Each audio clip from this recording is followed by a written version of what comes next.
Apocalipse capítulo 20, nós vamos ler dos versos 1 ao 15, tá?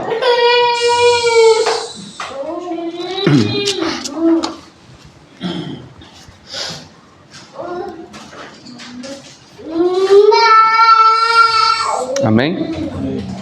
Então vi descer do céu um anjo, tinha na mão a chave do abismo e uma grande corrente.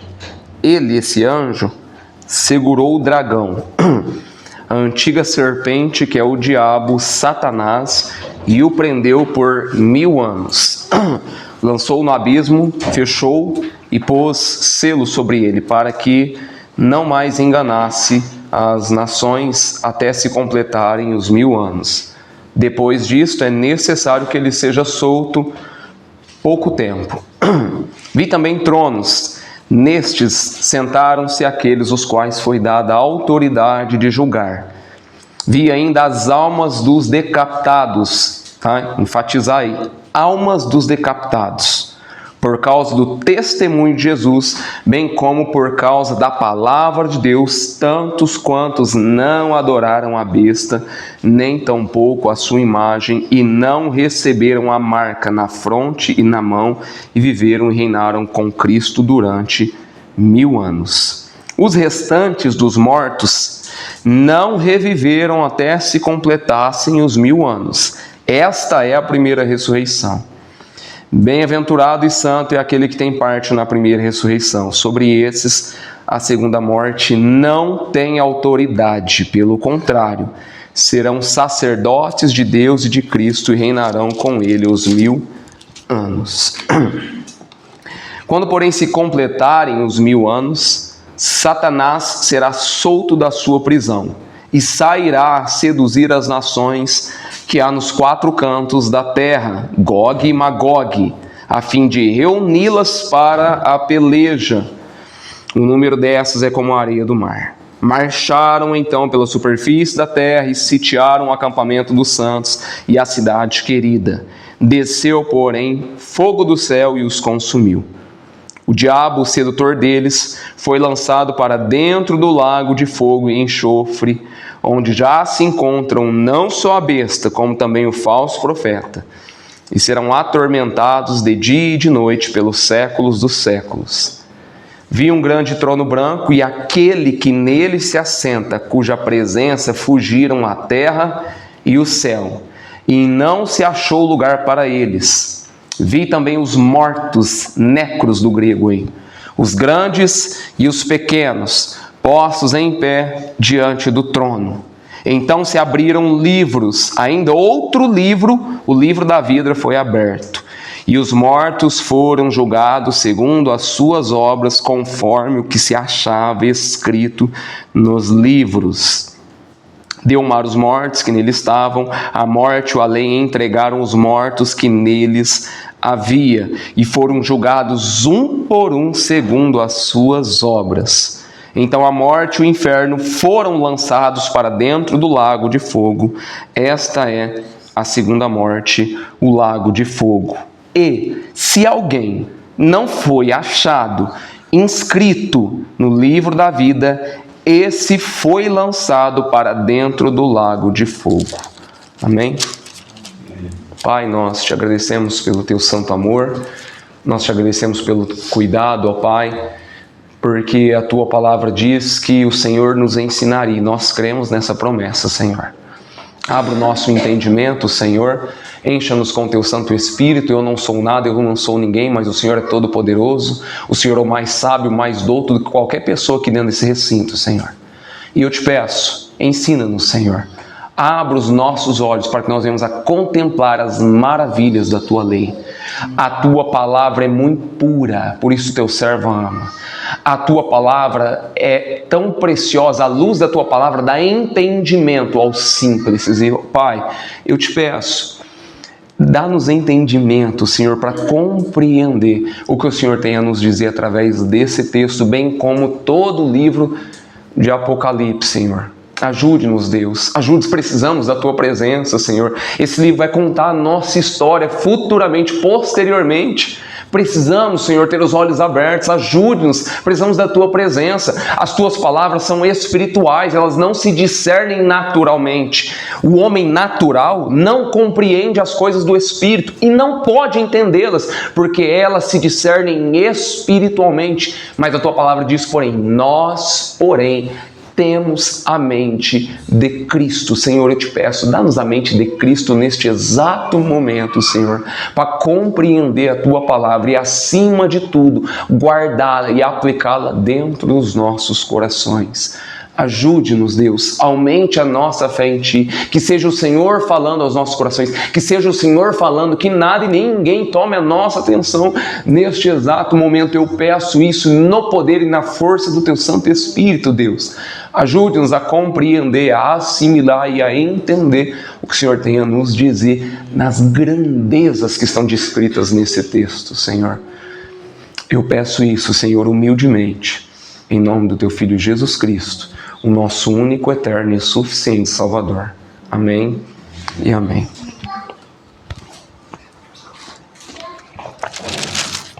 Como eu iniciei semana passada, nós sabemos e também é mais fácil, mais compreensível a gente fazer a leitura do livro de Apocalipse dividindo o livro em 7 sessões.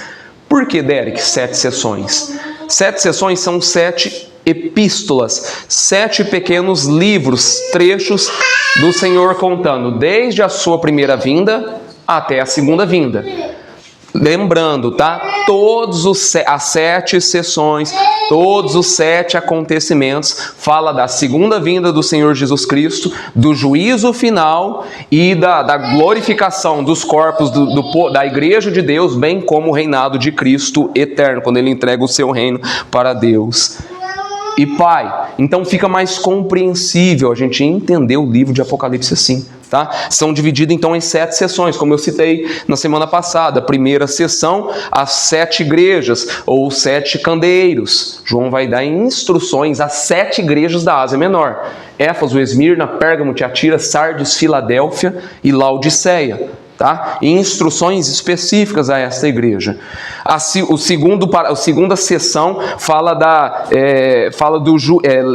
a segunda sessão em si, né? Fala dos 7 selos. O que são os 7 selos? 7 acontecimentos que sobrevirão sobre a terra. Cada libertação de um cavaleiro ali é um acontecimento que sobrevirá sobre a terra. Morte, fome, escassez, doenças ou pestilências, enfim, cada uma dessas sessões são acontecimentos que sobrevirão à terra, tá? Mas todos eles, desde a primeira sessão quanto da segunda sessão, fala da vitória de Cristo, da sua segunda vinda, tá? A terceira sessão são as 7 trombetas. O que são as 7 trombetas? São juízos temerários de Deus sobre a terra. O que são juízos temerários?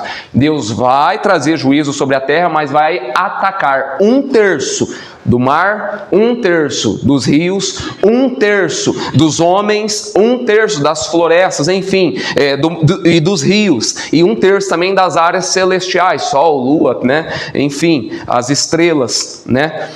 Para que esses tipos de acontecimento? Para que o seu povo, olhe e observe todo esse tipo de acontecimento e renda-se a Cristo, renda-se a Deus. Eu estou acometendo a nação, o povo, o mundo, o cosmos, os homens, para que vocês se arrependam. Então é um juízo temerário de Deus, tá? Não é à toa o seu vizinho morrer e você fala assim: nossa, morreu tão jovem. É Deus falando para você: se arrependa. Não é à toa a seca que está acontecendo em algumas partes do mundo. É Deus mostrando: eu vou vir com juízo. Não é à toa estrelas caem no firmamento, pedras, enfim. Não é à toa os acontecimentos no mar, os acontecimentos na área das navegações. Não é à toa, não é simples, não é por acaso. É Deus falando para o seu povo: arrependa-se. Arrependa-se, são juízos temerários de Deus. Então essas são as 7 trombetas, tá? Capítulo 8 a 11. A quarta sessão são os 4 que se opõem a Deus: o Satanás, o falso profeta, o anticristo e a Babilônia apóstata. Então nós lembramos também semana passada que nós temos 4 inimigos que nós batalhamos todos os dias. Ainda alguns vão se levantar, vão ficar mais nítidos, mas são 4 que se opõem à igreja. tá? A finalidade desses 4 que se opõem à igreja, que eles não conseguem tocar em Cristo, então é afligir a igreja. Você e eu, nós vamos ser aflitos. Não tem vida de regalia, de descanso, de tranquilidade, de paz e prosperidade. Nós vamos sofrer perseguições, né? Não foste chamado somente para crer em Cristo, mas também para padecer com ele. Então esses são dos capítulos 12 ao 14, a 4ª sessão. 5ª sessão, os 7 flagelos, as 7 taças da ira de Deus. Ali é Deus despejando toda a sua ira sobre a humanidade. Ali não tem mais chance de arrependimento, não tem mais chance de querer buscar a Deus. É como as virgens nessas que vão querer bater, entrar na porta, entrar nas bodas do Cordeiro, e não vão conseguir. Não vão, não tem mais jeito, não tem mais método. É o último momento, é a hora mais escura, é quando o Senhor vai derramar as 7 taças da sua ira, ou os seus 7 flagelos, que é a 5ª sessão, capítulos 15 e 16.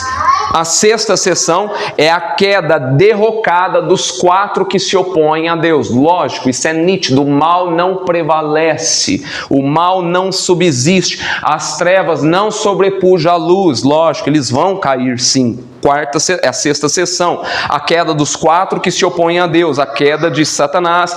Na verdade, a queda de Satanás se dá no capítulo 20, que nós vamos ler aí, tá? Mas a queda do falso profeta, a queda do anticristo e a queda da Babilônia apóstata, tá? Então, esses são os capítulos 17 ao 19. E a 7ª sessão, a prisão de Satanás, o reinado das almas, a vinda de Jesus Cristo, juízo final, novos céus e nova terra. Claro que nós não vamos conseguir destrinchar toda essa a 7ª sessão, mas eu quero enfatizar aí principalmente o capítulo 20, tá? Então, cada sessão tem um relato da segunda vida, do juízo final. Quer compreender mais facilmente o livro de Apocalipse? Divide em 7 sessões, cada acontecimento mostra do primeira à segunda vinda de Cristo. São pequenas 7 epístolas dentro da carta de Apocalipse, e você vai entender mais facilmente o livro de Apocalipse, tá? Cada tipo de acontecimento, para que você não faça uma confusão. Então, todas elas falam do relato da segunda vinda e do juízo final, de maneira que o capítulo 20 não é uma sucessão, não é um segmento, uma continuação cronológica contínua do capítulo 19. Por exemplo, você lê o capítulo 19 aí, né, que vai falar do júbilo no céu, Cristo vencendo a besta e o falso profeta, aí você vai lá para o capítulo 20 e vai falar, nossa, mas agora vai prender Satanás por 1000 anos? Como assim? Que controvérsia é essa? Né? Então, o capítulo 19, o capítulo 20 não sucede cronologicamente o capítulo 19, porque o pré-milenista entende que o milênio relatado aí, nesse capítulo 20 aí, sucede cronologicamente os relatos do capítulo 19. Por isso que eu falo da importância da gente dividir os textos em 7 pontos. Ali no capítulo 19 terminou a ideia sobre o júbilo nos céus, o reinado de Cristo. No capítulo 20 está falando outra história, outro acontecimento. Por isso que a gente tem que entender, não é como todos os outros livros, como o apóstolo Paulo vai escrever as suas cartas aos Filipenses, as cartas aos Romanos, que ele dá continuidade, sucessão à sua ideia, sucessão ao seu pensamento, ao relato que ele está querendo passar para o povo ali. Não, no capítulo 19, no capítulo 20, são termos distintos, né? Então, para eles, né, para os pré-milenistas, trata da segunda vinda de Cristo e não da primeira, no capítulo 20, e seriam acontecimentos posteriores à segunda vinda. Quer dizer, Jesus veio e ali se instauraria o seu reinado milenar. E não é assim que nós cremos e que nós vamos observar hoje. E outra, no final do culto eu estou aberto para perguntas dentro desse texto, tá? Dentro desse contexto, não fora, mas dentro desse contexto, sem problema nenhum, nós podemos tratar. Eu separei vários versículos aqui, vários textos, porque minha cabeça é fraca, então é mais fácil guardar e separar os textos, tá? Já para os amilenistas, o capítulo 20 não sucede cronologicamente, sequencialmente, simultaneamente ao capítulo 19, mas retorna na primeira vinda de Cristo, como no capítulo 11, por exemplo, que encerra ali a segunda vinda de Cristo, e no capítulo 12 começa o quê? Sobre o nascimento de Cristo. Lembra lá no capítulo 11 de Apocalipse? Fala no final do capítulo 11, fala da segunda vinda de Cristo, mas no capítulo 12 fala do quê? Do nascimento de Cristo. Quando a mulher está para dar à luz uma criança, o dragão que cai, né, que o texto vai dizer que ele cai, ele está esperando, na expectativa de, a hora que a criança nascer, aquele dragão tragar aquela criança, a hora que a criança nasce, a criança é arrebatada por Deus. Então, tudo aquilo é um eufemismo para quê? Está falando de quê? É o nascimento de Cristo. Tá? Mas no capítulo 11 falou da segunda vinda de Cristo, mas no capítulo 12 falou da primeira vinda de Cristo. Então, só para nós entendermos aí, para não haver uma falta de compreensão. Está ficando claro até aqui? Eu acredito que sim. Como no capítulo 11, por exemplo, encerra ali sobre a segunda vinda, no capítulo 12 se inicia sobre a primeira vinda. Então a perspectiva que nós cremos e que é mais fiel, aliada às Escrituras, é que o milênio não é algo que sucederá à segunda vinda de Cristo, mas o milênio ocorre, sucede como um número simbólico, metafórico, alegórico, vingente, atual, que ocorre durante todo o período, dentro da primeira à segunda vinda de Cristo. A interpretação, a análise, a compreensão de um milênio literal, textual, enfrentaria alguns revés, enfrentaria algumas dificuldades. E eu vou expor uma delas aqui. Primeiro, se o milênio é literal, por que nós não encontramos mais nenhum relato disso em nenhum outro texto das Escrituras? Nenhum dos 4 evangelhos, em nenhuma das cartas do apóstolo Paulo, em nenhuma das cartas gerais, em nenhuma não está descrito no livro de Hebreus, não está escrito no livro de Tiago, não está escrito nem na primeira nem na segunda carta de Pedro, muito menos nas cartas de João nem em Judas. Por que não tratar desse assunto tão precioso de um milênio literal aqui na Terra? Por conta da ideia, a concepção de milênio literal não é respaldada, apoiada pelo Novo Testamento. Apenas aparece aqui no livro de Apocalipse, capítulo 20, tá? Segundo, se o milênio é literal mesmo, o milênio, como os pré-milenistas acreditam, né, o milênio fala de Cristo reinando, governando corporeamente, fisicamente, neste mundo. Jesus vai governar esse mundo. Olha só o pensamento pré-milenista, tá? Mas a Bíblia informa que o reino de Cristo não é político, não é governamental, não é estatal, não é físico, não é terrenal, mas espiritual, que nós vemos lá em João 18:36. O meu reino não é deste mundo. Jesus disse isso. Terceira, se o milênio é literal aqui na Terra, como a maioria de igrejas apóstatas acreditam, né? Se ele é estabelecido aqui na Terra, se ele é firmado aqui na Terra, reintroduz e reestabelece a ideia da pré-eminência. Olha só que interessante isso aqui. Irmãos, e é fato isso. Tem irmãos fiéis dentro da igreja que ainda dão ênfase aos judaísmos, aos judeus. Mas eu vou continuar, olha só que interessante. Se a pessoa crê que o milênio é literal, natural aqui na Terra, isso dá preeminência, independência dos judeus e reintroduz aquela distinção, aquela dicotomia entre Israel e igreja. Porque se Cristo viria, ele sentaria lá no trono em Israel e governaria o mundo lá do trono de Israel. Não é incompreensível isso? Por que o apóstolo Paulo vai falar em Efésios, capítulo 2, verso 14? Porque ele, Cristo, é a nossa paz, o qual fez ambos. Quem que são ambos? Judeus e gentios. E tendo derribado a parede de separação que estava no meio entre eles, a inimizade, aboliu na sua carne a lei dos mandamentos na forma de ordenança, para que os dois, judeus e gentios, criassem em si mesmo um novo novo homem, fazendo a paz, reconciliando ambos em um só corpo com Deus, por intermédio da cruz, destruindo por ele a inimizade. Consegue entender isso? Não. Então é bem simples. Portanto, o Senhor Jesus só tem uma noiva. Jesus Cristo só tem uma igreja. Jesus Cristo só tem um rebanho. Jesus Cristo só tem um corpo e é formado por judeus e gentios. Para de fazer aquela dicotomia, se render, babar para um judeu. Quarto, a ideia de um milênio terrenal, físico, ensina que haverá pelo menos duas ressurreições. Os pré-milenistas acreditam que vão ser duas ressurreições. Umas de crentes antes do milênio e outra de ímpios depois do milênio, sem o Espírito Santo. Mas é claro, evidente, límpido para nós que as Escrituras, a ressurreição é única de crentes e descrentes, João 5, 28 e 29. Porque vem a hora em que todos, sem distinção, todos os que se acham nos túmulos ouvirão a sua voz e sairão, e os que estiverem feito bem para a ressurreição na vida, e os que estiverem praticado mal para a ressurreição do juízo. Quando isso se dará? Na segunda vinda de Cristo.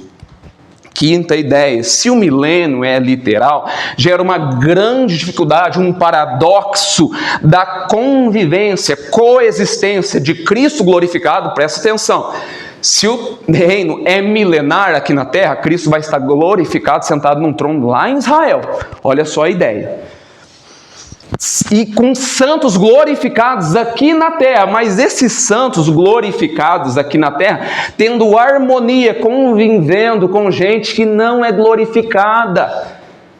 Já concebeu isso? Imagina ser com o corpo glorificado enfrentando um trânsito, ser com o corpo glorificado indo no mercado, ser com o corpo glorificado lá no banco, dentro do banco, ser com o corpo glorificado trabalhando de Uber, ser com o corpo glorificado sendo pedreiro, mecânico. Incompreensível. Não tem lógica isso. Imagina, não tem como, não tem cabimento, é complexo, é anticlímax, difícil compreender isso. Mas os pré-milenistas acreditam sim que os santos vão ter um corpo glorificado aqui até depois a segunda vinda, quando o Senhor realmente vai dar o corpo, para essas pessoas e vão habitar durante esse período agora depois nos céus.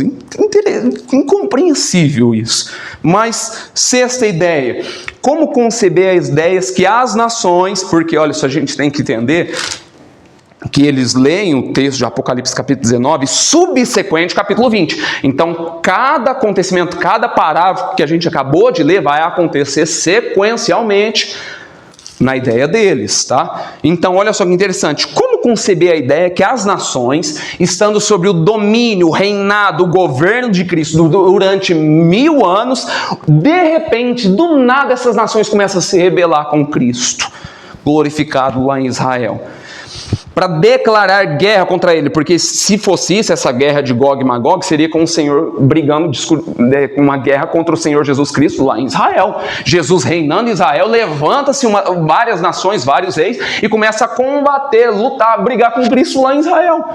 E o Senhor reinando em Israel. Incompreensível também.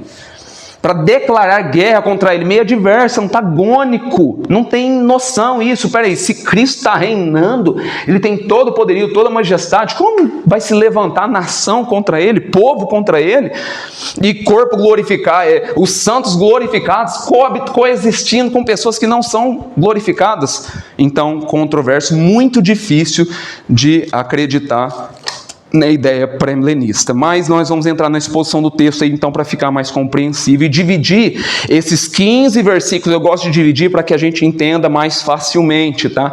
Em 4 quadros distintos. Primeiro quadro, a prisão de Satanás, verso 1 a 3, tá? Então, a prisão de Satanás, o cárcere de Satanás. O que significa a prisão, o cárcere de Satanás? Como o texto aí vai dizer, então vi descer do céu um anjo, tinha na mão a chave do abismo, uma grande corrente, ele segurou o dragão, a antiga serpente, que é o diabo Satanás, e o prendeu por 1000 anos, tá? Essa prisão, esse tipo de acontecimento só está aqui no capítulo 20? Não.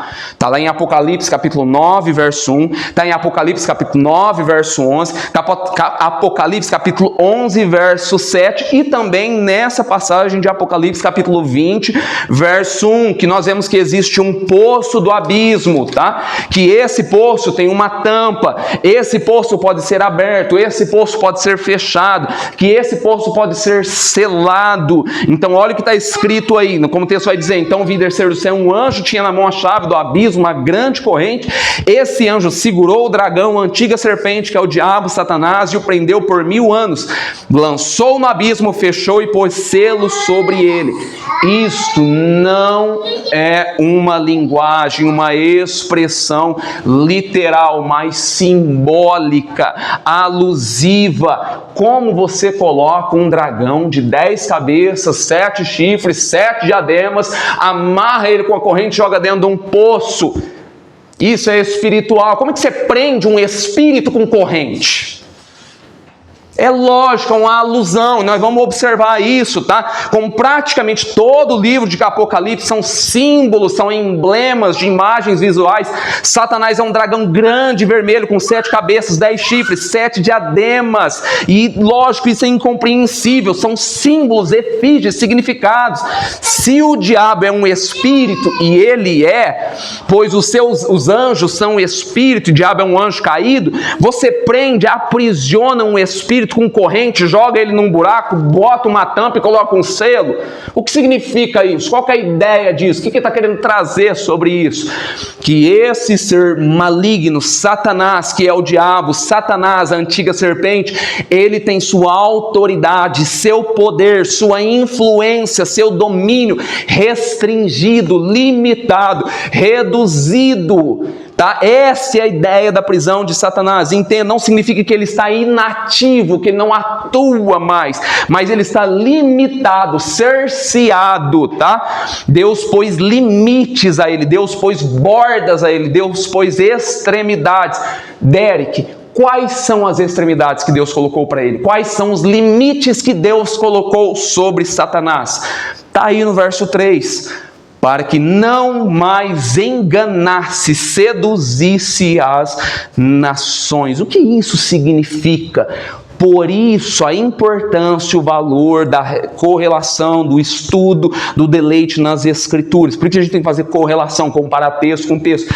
Texto difícil se compreende com texto fácil, tá? Tem igreja que não dá muita importância para os estudos da Escritura.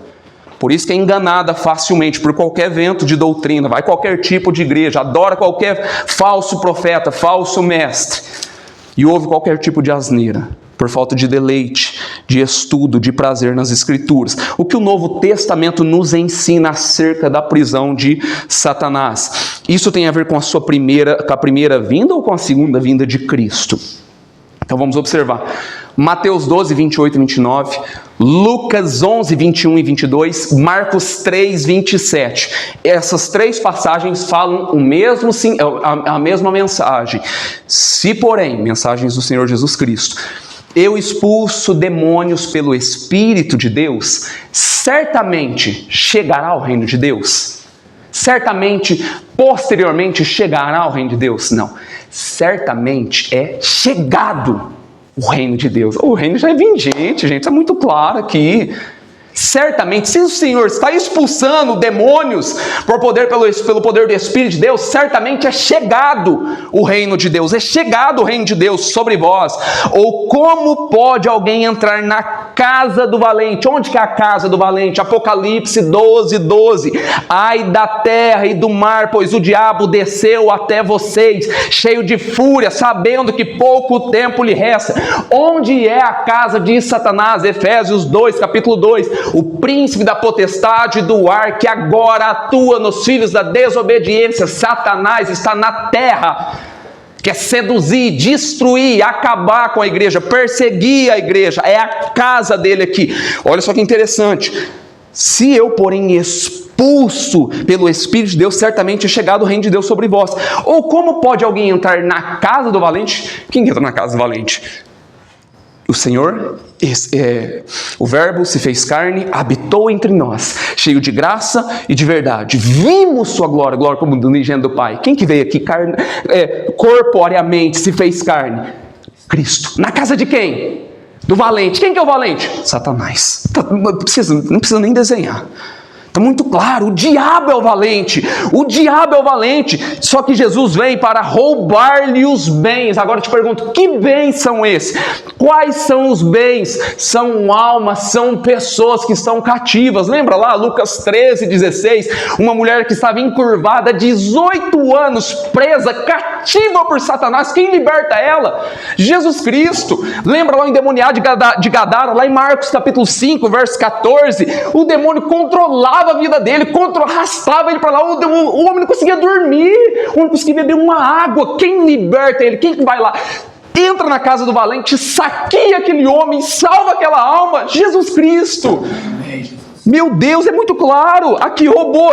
Jesus vem para saquear Satanás, tirar as almas da mão de Satanás, tirar-lhe os bens, tirar-lhe os despojos, sem primeiro amarrá-lo. O que é isso? Limitá-lo. E então lhe saqueará a casa. Cristo vem para roubar, para saquear, tirar os bens do valente, tirar as almas da mão do valente. E Jesus Cristo é o mais valente. Ele tem esse poder, tira, arranca as almas, as vidas dessas pessoas da mão de Satanás, como eu e você. Nós estávamos cativos na mão de Satanás, envoltos por Satanás, e Jesus Cristo um dia nos libertou. O que isso significa?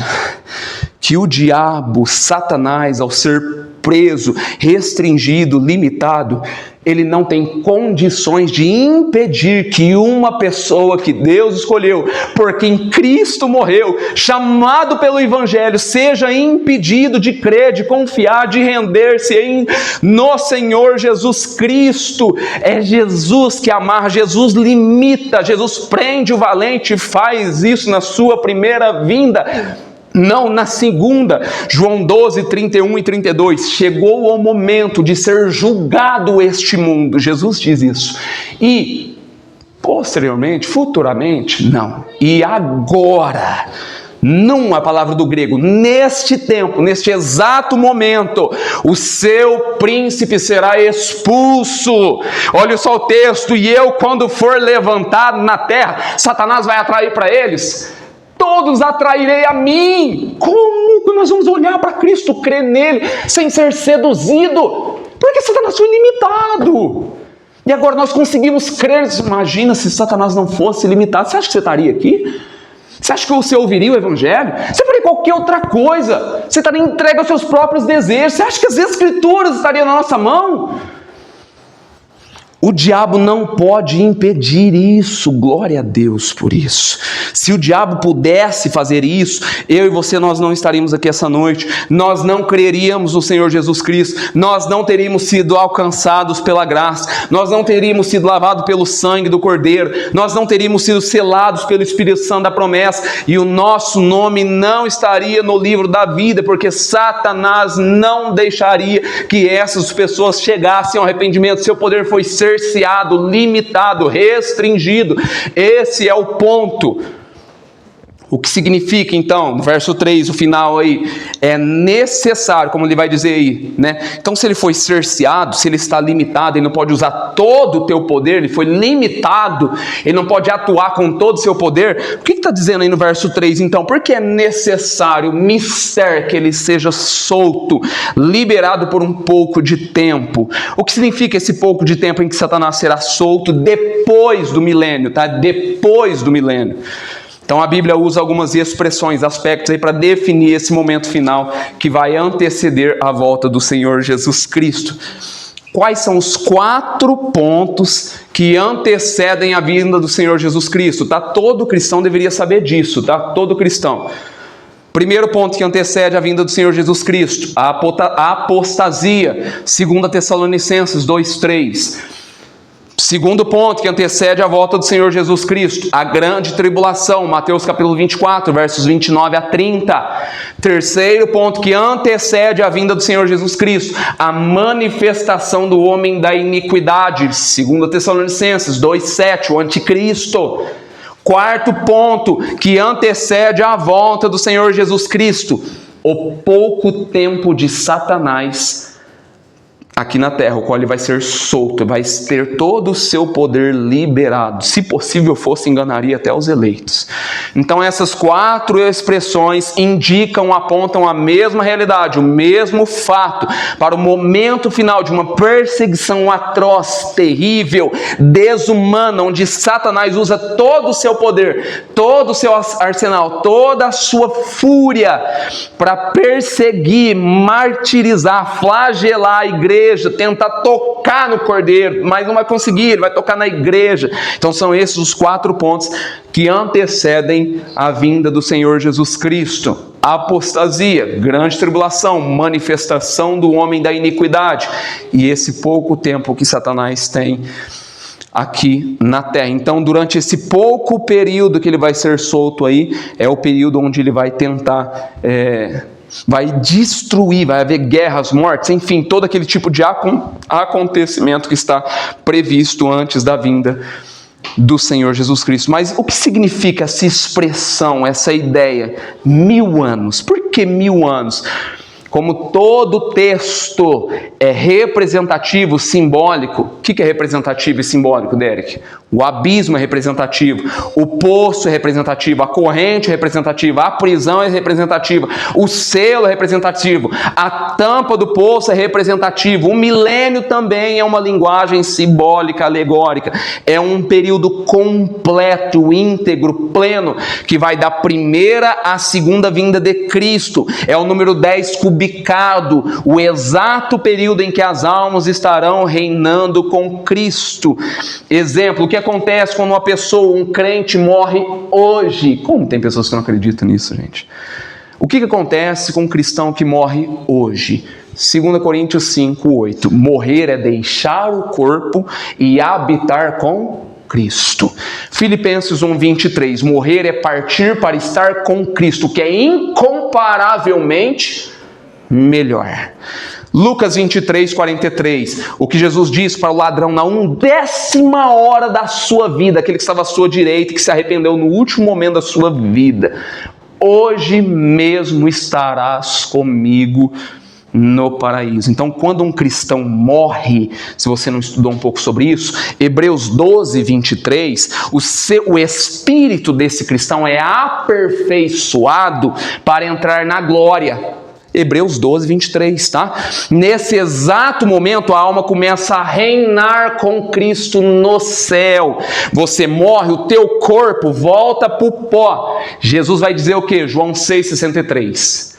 O corpo para nada aproveita. Sabe, irmão, estou sendo exato, tá? O corpo para nada aproveita. O Espírito é que vivifica. As minhas palavras são Espírito e vida. Por isso que ele vai dar continuidade nessa mensagem. Tá? Corpo não tem relevância nenhuma. O único corpo que vai ter relevância, 1 Coríntios capítulo 15, corpo glorificado. Você acha que você vai ter esse corpo aqui? É um corpo de glória, incorruptível. Nasce corruptível, semeia-se corruptível, colhe-se incorruptível. Semeia-se na fraqueza, colhe-se em poder. Está lá 1 Coríntios capítulo 15, não vou descoisar porque tem muita passagem que eu preciso relatar aqui.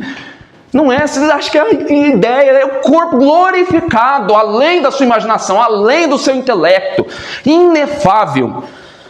Mas Jesus é enfático, não sou eu, é Jesus. O corpo nada aproveita, o Espírito vivifica. A alma, o corpo só passou a ser alma vivente porque a alma, o Espírito entrou dentro do corpo. Quando a alma e o Espírito saem, então é bem simples. A alma sobrevive sem o corpo sobrevive sem a alma? Não, então tá bom. Então a alma sobrevive sem o corpo. O espírito é aperfeiçoado para estar com Deus. O corpo não tem valor nenhum. É pó e volta ao pó. O corpo é feito pó, volta ao pó. É matéria. Mas a Bíblia diz que Deus soprou nas narinas daquele boneco de barro o fôlego de vida e ele passou a ser alma vivente. Então, simplificando, o que significa a palavra morte? Palavra grega, thanatos do grego. Morte significa separação, divisão, rompimento. Quando uma pessoa morre, o que acontece com ela? A alma, o espírito dela é separado do corpo. O corpo morre e volta para o pó. A alma sobrevive sem o corpo, mas o corpo não sobrevive sem a alma. A alma não é aniquilada, como diz os adventistas, as testemunhas de Jeová. A alma não desencarna e reencarna de novo, como diz os espíritas. A alma não vai para o purgatório, como diz a Igreja Católica Romana. A alma não fica dormindo no sono da alma, como as testemunhas de Jeová e as adventistas defendem. Não. A alma do crente, quando morre, imediatamente ela sobe para o céu e começa a reinar com Cristo, chamando esse período que a alma passa a estar com Cristo sem o corpo de período intermediário, que vai da morte à ressurreição. Tá? Então a alma de Abel, dos patriarcas, dos profetas, dos discípulos, dos mártires, de todo cristão, sua avó é cristão, seu tio foi cristão, morreu, ele está com Cristo reinando agora neste exato momento. Se ele não se rendeu ao Senhor Jesus Cristo, a alma dele está sofrendo no Hades. Tá? Como aquela parábola, é uma parábola, mas quem disse a parábola? Jesus Cristo, para dar ideia do que vai acontecer depois da morte. Isso é muito claro. É uma parábola, quem diz essa história? Foi uma historinha de caixota, uma historinha de um judeu? É a história do Senhor Jesus Cristo. É o que vai acontecer, meu amigo, depois que você morrer. Seu espírito ou vai para Deus ou vai para o inferno, para o Hades. Jesus diz isso. Então é muito claro. Tá? Não tem dicotomia, não tem, né? Então esses 1000 anos é um período completo entre a primeira e a segunda vinda do Senhor Jesus Cristo. Segundo ponto, o reinado dos salvos com Cristo no céu. Verso 4. Vi também tronos, e nesses assentaram-se aqueles os quais foi dada a autoridade de julgar. Vi ainda a alma dos decapitados, lembre-se aí, almas dos decapitados por causa do testemunho de Jesus, bem como por causa da palavra de Deus, tantos quantos não adoraram a besta, nem tampouco a sua imagem, não receberam a marca na fronte e na mão, e viveram e reinaram com Cristo durante os 1000 anos. Então, só um breve estudo aí, um breve parênteses aí, a palavra trono aparece no livro de Apocalipse 47 vezes, tá? 47 vezes. 44 vezes que o trono aparece no livro de Apocalipse, 44 vezes é o trono de Deus. E sabe onde que é o trono de Deus? No céu.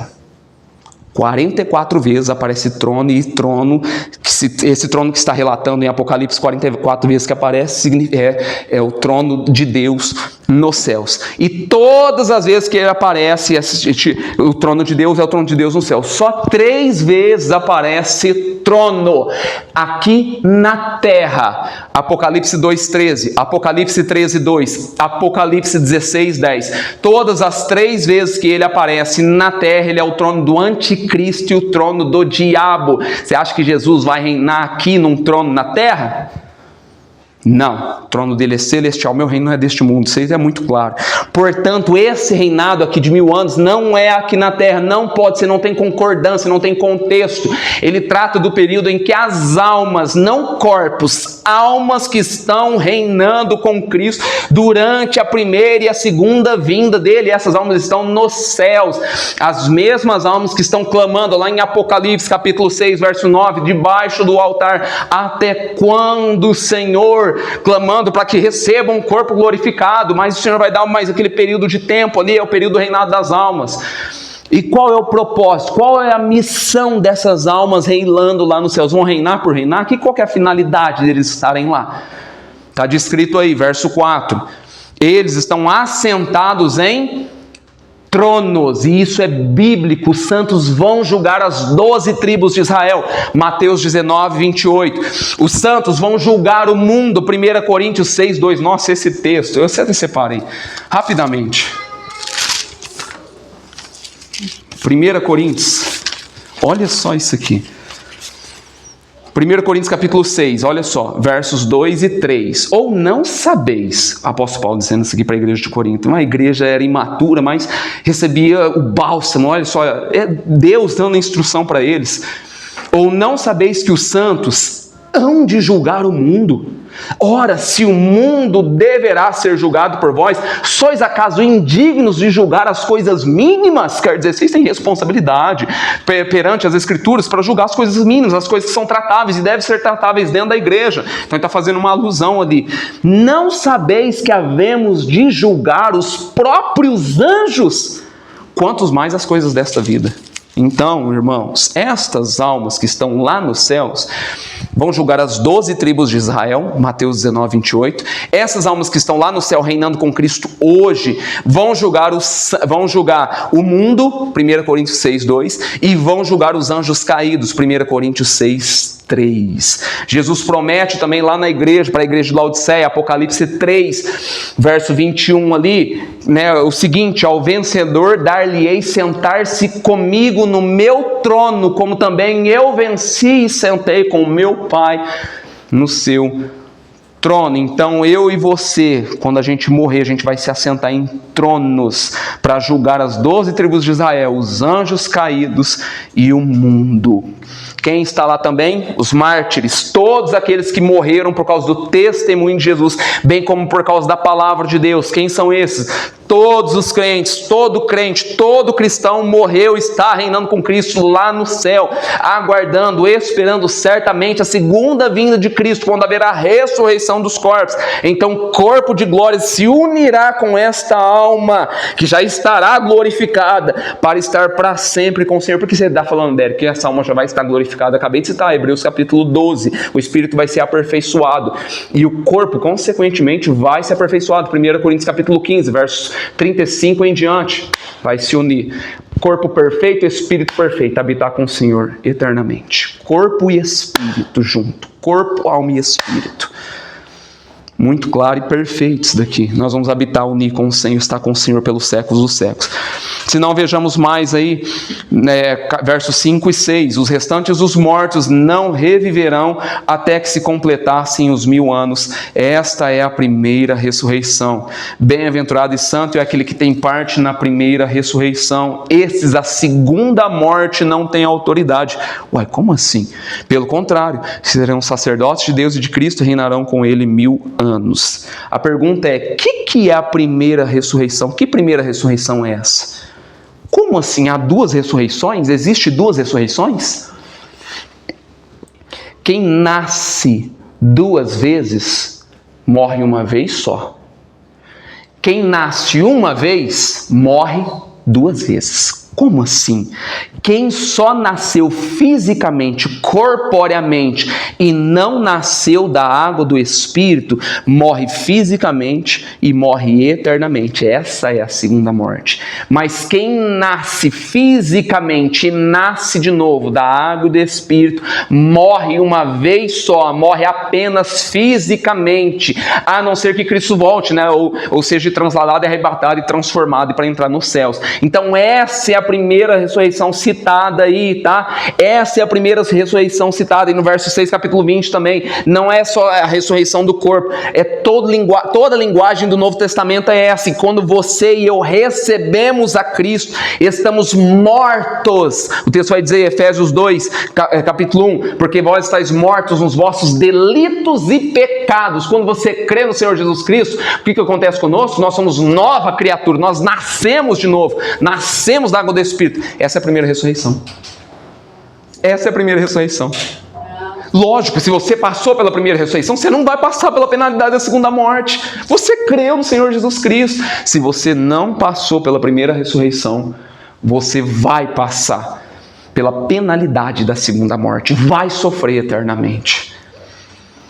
O que acontece? Quando eu e você somos convertidos a Cristo, foi uma verdadeira ressurreição. Então, bem-aventurado, feliz aquele que passou pela primeira ressurreição, aquele que nasceu de novo, aquele que se converteu, que reconheceu os pecados, porque não sofrerá o castigo, a penalidade da segunda morte. É claro, nós não vamos ser condenados, nós não vamos ser sentenciados, nós passamos, logicamente, da morte para a vida. Irmã, lembra aquela irmã falando para nós, nossa, como não vai passar para a morte? Ela começou a rir da gente. Irmã, você vai passar pela morte eterna, é isso que está querendo dizer o texto. Você vai morrer, ou talvez você vai ser transladado, mas você vai passar pela morte do corpo, mas você não vai passar pela morte eterna, é isso que o texto está querendo dizer. Você não vai morrer eternamente, seu espírito, seu corpo. Ainda que morra, viverá. Então o que acontece, né?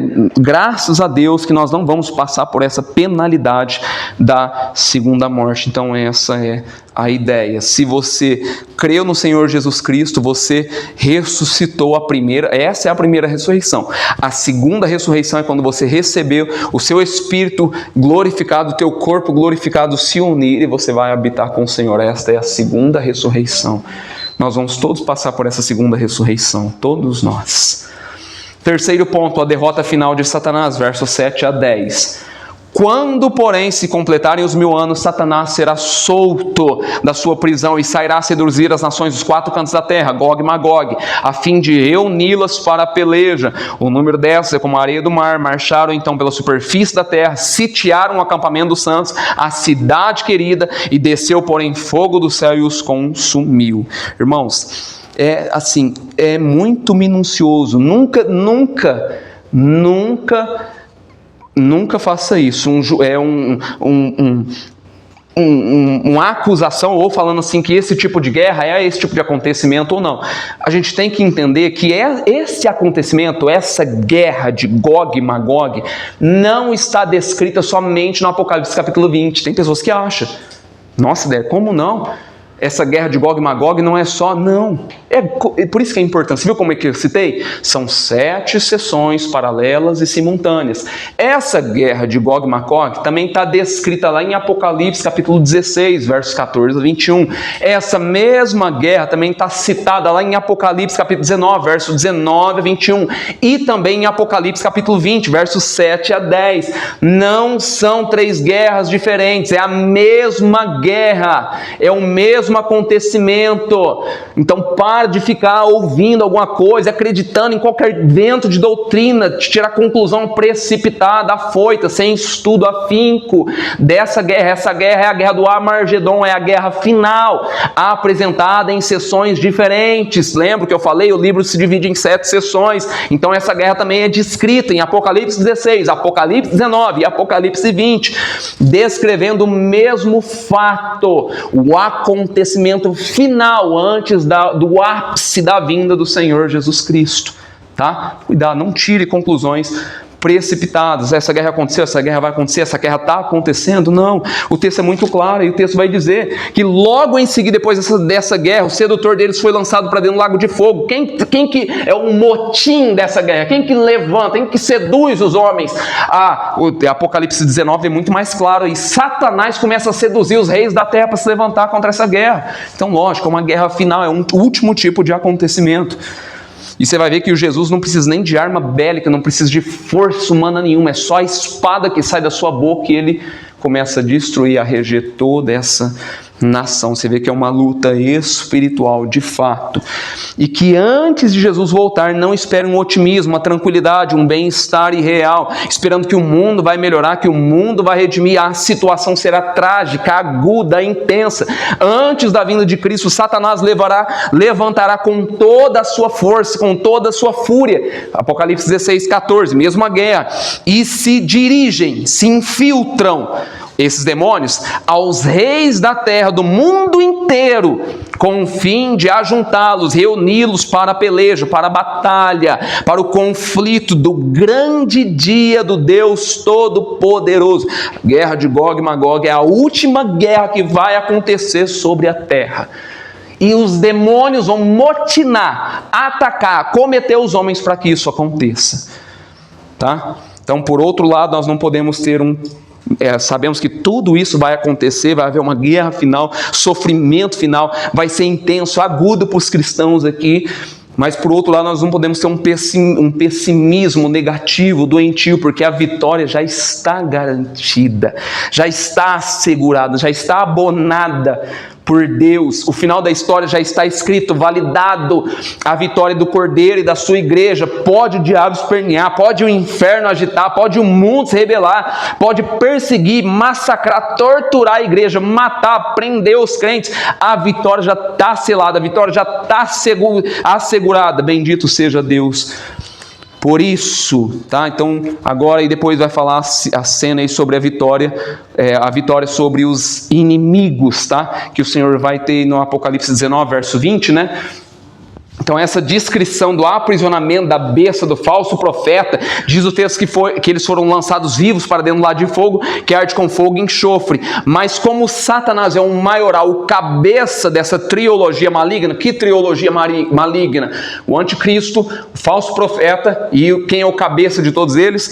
Satanás. Então, João deixa para descrever a queda, a derrocada de Satanás, aí no capítulo 20, você vai ver que é o último acontecimento. No 19, ele fala da queda e da derrocada de quem? Do anticristo e do falso profeta. No 20, ele fala da queda de quem? Satanás. Olha só, então, interessante aí. Ele vai falar dessa queda, da queda de Satanás. Então, João descreve essa narrativa e deixa ela no final. É a cereja do bolo, tá?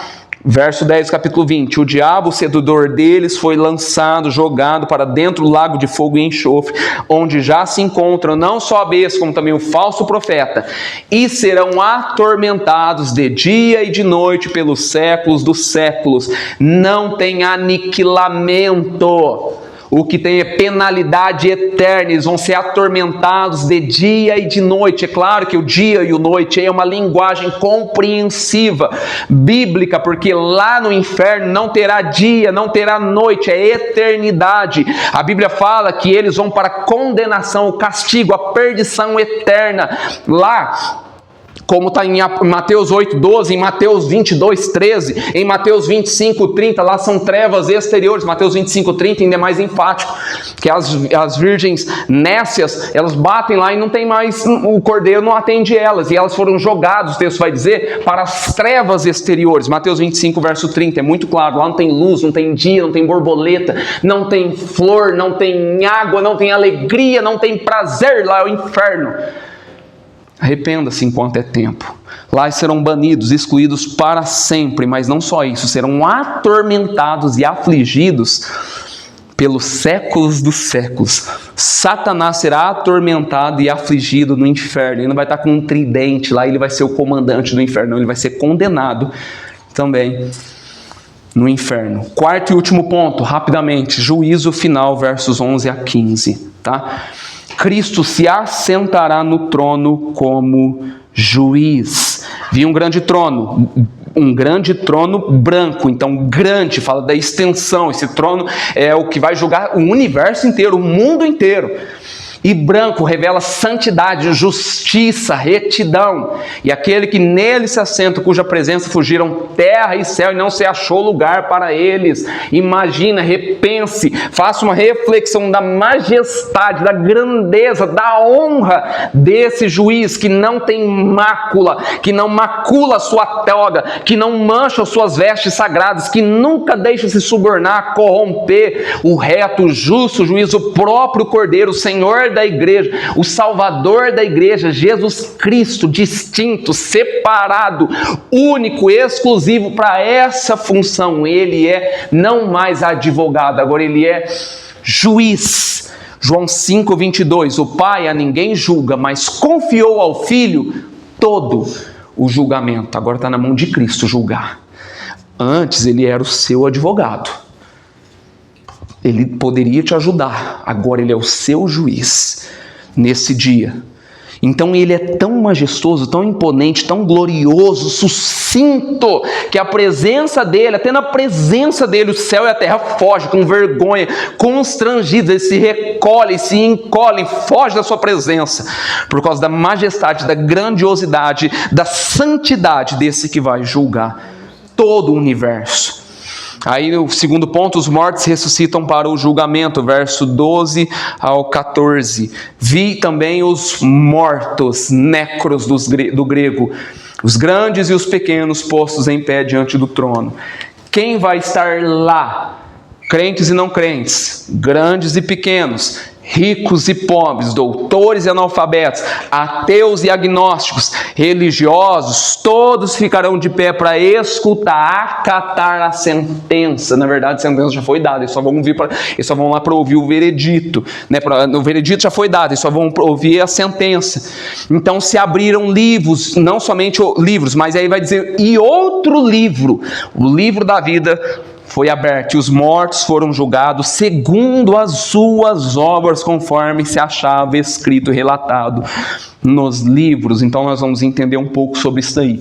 O julgamento é universal, o julgamento é global, mas ele também é individual, particular ao mesmo tempo.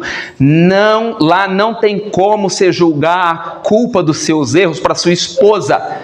Lá não tem como você jogar a culpa dos seus erros para o seu esposo.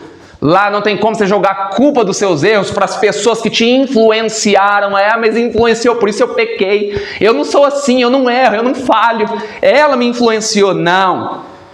Cada um prestará conta, será julgado com justiça, com equidade, com paridade, porque tudo o que está sendo julgado é o que está descrito nos livros, sem invenção, sem acusação falsa, sem achismo. É bem claro o texto, está escrito. E o que está escrito lá? Lá está escrito, registrado, lavrado nesses livros, as nossas palavras. Nós vamos dar conta no dia do juízo por toda palavra frívola e torpe que proferimos. Nesse quesito, ninguém se salva. Alguma vez você já falou mal de alguém? Alguma vez você já falou mal dos outros? Alguma vez você já espalhou mentira? Alguma vez você já xingou? Alguma vez você contou uma piadinha torpe? Mas o povo vai rir, eu vou contar. Sem graça, torpe, infame. Contou uma piadinha? Perdeu a paciência com a esposa, com o esposo, falou asneira, falou palavrão? Bom, se você falar para mim que nunca falou, eu vou duvidar da sua honestidade. Então, nesse quesito, todos estão culpados. Segundo quesito, as nossas obras, o que você fez, seu pai não viu, o que você fez, sua mãe não viu, o que você fez, sua mulher, seu marido não viu, seus filhos não viram, seus amigos não viram, ninguém viu, aspas, mas Deus viu. Ele estava lá. Você pode esconder da tua esposa a tua podridão, do teu esposo, a podridão que você é, mas de Deus não tem como. Está escrito, mas eu não lembro mais, mas está escrito, mas apagou da minha memória, está escrito, para você não esquecer, está lá escrito. Nesse quesito, ninguém se salva. Terceiro, lá está escrito as nossas omissões. Você sabe que deve fazer o bem e não faz, nisso está pecando. Tiago 4,17 diz as Escrituras que você guardar toda a lei e tropeçar num único ponto, você é culpado da lei inteira. Toda a lei exige perfeição, a lei exige excelência, a lei exige plenitude. Maldito que não perseverar em toda a obra da lei para cumprir. Gálatas 3,10. Como assim? Então, se você está dentro da tua casa, falando mal de ninguém, não está fofocando com ninguém, não faz mal para ninguém, mas você está cometendo um pecado de omissão dentro da tua casa. Mas eu não saio, não falo com ninguém, eu não discuto com ninguém, eu não abro a boca com ninguém, eu não falo da vida de ninguém. Você está cometendo um pecado de omissão dentro da tua casa. Porque você não sai, você não fala de Cristo, exatamente. Nesse quesito, nesse eu me safo. Não, todos são culpados. Todos são culpados. Quarto, os nossos pensamentos. Nessa peneira aqui, Deus vai julgar os segredos, os desejos, as inclinações do coração do homem. Passa pela nossa cabeça mais de 10 mil pensamentos por dia. Se esses pensamentos fossem colocados aqui num telão e passasse que nós pensamos, ponderamos, refletimos durante essa semana, sairíamos daqui com a cara coberta de vergonha. Nesse quesito, culpados. A pergunta é, qual é a pessoa que vai ser salva pelas obras? Ninguém. Porque esse julgamento é justo, não adianta se rebelar, não adianta se revolver, não adianta falar assim, não, mas eu não era assim, não, mas eu não fiz isso. Todos pecaram e destituídos da glória de Deus estão, não há justo nenhum sequer. Romanos 3:23. Então o critério, o padrão, o método para a salvação, qual é, Derek? Qual que é o método, o critério para que a pessoa seja salva? Está aí no verso 15. E se alguém não foi achado, inscrito no livro da vida, esse foi lançado para dentro do lago de fogo. Então, lendo de outra perspectiva aí, se alguém foi achado, inscrito no livro da vida, esse não foi lançado dentro do lago de fogo. Glória a Deus por isso. Esse é o desejo, o anseio do nosso coração, que o nosso nome esteja inscrito no livro da vida. Mas como o meu nome vai aparecer no livro da vida? É por aquilo que eu fiz? É por aquilo que eu faço? É porque eu sou bom? Porque eu mudei? Porque eu melhorei? Não, é por aquilo que Deus fez por você em Cristo Jesus. Nós somos salvos pela graça. Antes da fundação do mundo, Deus já salva. Seu nome já estava lá antes da fundação do mundo. Ao invés de sermos lançados, jogados dentro do lago de fogo, vamos ser convidados a estar com Cristo, reinar eternamente com Deus, conhecendo a Cristo, se alegrando com Ele, desfrutando das bem-aventuranças eternas. O que eu devo fazer? Renda-se a Senhor Jesus Cristo, confesse os seus pecados, abandone os seus pecados e volte-se para Deus. Buscai o Senhor enquanto você pode achar, invocai-o enquanto está perto. Perverso, deixe o seu caminho, iníquo, deixe os seus pensamentos e volte para Deus, porque o Senhor é rico em perdoar. Volte-se para Deus. Meu Deus, Deus está falando com você aqui hoje. Talvez é o último momento. Talvez você nunca vai ouvir uma pregação com esse intuito. Mas o último inimigo foi vencido, como o texto está dizendo aí. Foi a morte. Então, depois da segunda vinda e do juízo, não haverá mais separação, divisão entre corpo e alma. Nem no céu vai haver divisão entre corpo e alma, nem no inferno. Lá as pessoas vão ter corpos unidos com o seu espírito, vão ser jogados no inferno, conscientes dos seus pecados, conscientes que poderiam ter se rendido a Cristo ou dobrado. Senhor, tem misericórdia de mim. Ele falou comigo, ele pregou aquele dia, ele vai estar lá, conscientemente. Então, corpo e alma, nem no céu nem no inferno vai haver mais separação. A vitória de Cristo sobre os seus inimigos será completa, cabal, concluída, final. Quem vai estar no inferno? Apocalipse 19:20, o anticristo e o falso profeta. Quem vai estar no inferno? O diabo estará lá, Apocalipse 20:10. Quem vai estar no inferno? Apocalipse 20:14. A morte e o inferno serão jogados dentro do lago de fogo. Quem vai estar lá no lago de fogo? Apocalipse 20, verso 15. Finalmente, todo aquele cujo nome não está escrito no livro da vida, essa pessoa será jogada dentro do lago de fogo. Depois disso, finalmente, o texto vai dizer: vi novos céus, nova terra, os quais habita justiça. Tabernáculo, habitação de Deus. E Deus vem habitar com o seu povo, e nós estaremos para sempre, eternamente, com o Senhor. E eu vou falar isso posteriormente, numa próxima oportunidade, mas eu concluo aqui com algumas perguntas. Você que está aqui hoje, você que veio aqui hoje, você não veio aqui por acaso. Deus não tirou você da sua casa por acaso. Você está preparado, aprontado, com uma noiva prudente para esse grande dia do Senhor? De que lado você estará naquele dia? Na glória eterna ou no juízo eterno? Você está debaixo do sangue do Cordeiro? São perguntas para que a gente reflita. Ou você está debaixo do peso, da condenação, da sentença dos seus pecados? Então hoje é o tempo oportuno. Agora é o momento de você se arrepender, de você se voltar para Cristo enquanto é tempo. Hoje Ele pode ser o seu advogado. Amanhã Ele será o seu juiz. Vamos buscar o Senhor com todo o coração. Amém?